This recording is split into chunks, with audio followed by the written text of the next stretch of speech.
Timnas Indonesia U20 Putri sukses meraih hasil imbang lagi usai mereka sempat tertinggal 2 gol dari Myanmar, namun secara mengejutkan mereka mampu menyamakan kedudukan menjadi 2-2. Hasil ini membawa Timnas Indonesia U20 Putri naik ke peringkat kedua dan mereka semakin berpeluang besar untuk meramaikan peta persaingan untuk lolos ke babak selanjutnya. Seperti inilah komentar fans Myanmar. Sakit rasanya harus membiarkannya kembali setelah mendapatkan 2 gol. Setidaknya harus bisa mempertahankan 1 gol. Pelatih itu kenapa? Tidak mengerti ya? Padahal sudah unggul dalam taktik, tapi tidak bisa mempertahankannya. Pemain sayap di lini depan tidak bekerja dengan baik, tidak bertenaga. Untuk penyerang tengah nomor 9, tolong jangan gunakan dia di pertandingan berikutnya. Nyonya Ted, jika ingin menang, gunakan taktik dan strategi. Lini belakang 2/4 sudah bagus, begitu juga lini tengah 17/10. Jika pertandingan ini menang, pertandingan berikutnya tinggal bermain santai. Tapi sekarang, semoga di pertandingan berikutnya kesalahan-kesalahan bisa diperbaiki dan bermain dengan penuh semangat. Permainan anak-anak menurun, apa tidak ada pemain cadangan untuk mengganti mereka? Pemain sayap kiri dan kanan harus punya kekuatan lari yang bagus, lini serang dan lini tengah masih lemah.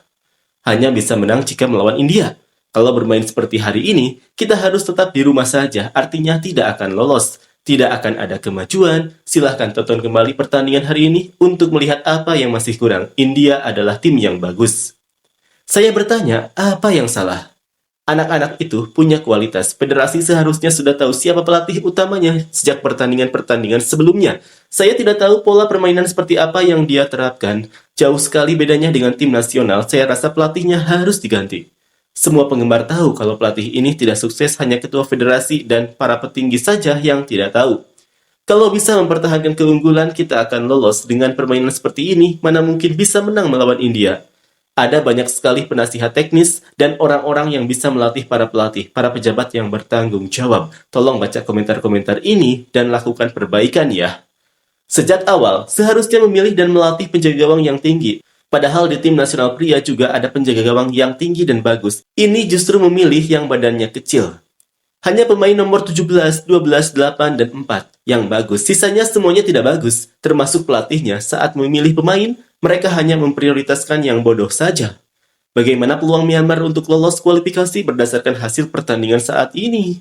Kekayaanmu mungkin akan habis, tapi sepak bola Myanmar tidak akan pernah maju. Kita harus menyingkirkan orang-orang yang tidak becus. Kita butuh orang-orang yang bebas dari korupsi. Dia sendiri yang sudah merusak program yang diberikan oleh FIFA, jadi apalagi yang bisa diharapkan? Padahal sudah unggul 2 gol, tapi tidak bisa mempertahankannya. Penjaga gawangnya seperti dirasuki David De Gea dari Manchester United, jadi performanya lemah sekali. Entah bagaimana caranya mereka memilih pemain untuk tim nasional. Gol kedua Indonesia terjadi karena penjaga gawang Myanmar lemah. Tentu saja seharusnya tidak seri, tapi seri karena penjaga gawang tidak berguna. Dengan pelatih ini, tidak ada yang bisa diharapkan.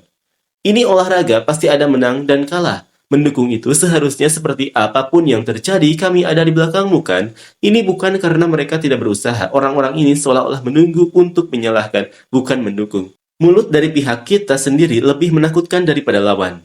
IQ sepak bola yang harus dimiliki setiap pemain, baik itu pemain belakang, tengah, maupun depan tidak terlihat. Kecuali nomor 12, tim ingin menang dan pertandingan hampir selesai tapi alih-alih mengumpan, mereka hanya menendang dari tempat yang tidak mungkin mencetak gol. Mereka membuang-buang waktu dan bola dengan bermain dia dapat, dia tendang, saya dapat, saya tendang. Tidak ada yang bisa mengendalikan seluruh tim. Nomor 17 adalah pemain yang bagus dalam umpan silang dari sayap, tapi dia tidak bisa mengejar dan merebut bola. Tipe pemain seperti David Beckham. Posisi yang dia mainkan adalah di tengah, sebagai perusak serangan lawan. Saya pikir pelatih perlu tahu tentang pemain-pemain yang telah dia pilih. Kalau menang, bilangnya Myanmar, tapi kalau kalah, satu kali saja, langsung disalahkan. Ada saja yang dibilang, padahal belum pernah membawa keberhasilan. Dengan taktik umpan jauh dan lari, tidak akan berhasil. Itu pun masih beruntung, kalau penjaga gawangnya tidak melakukan kesalahan, kita bisa kalah.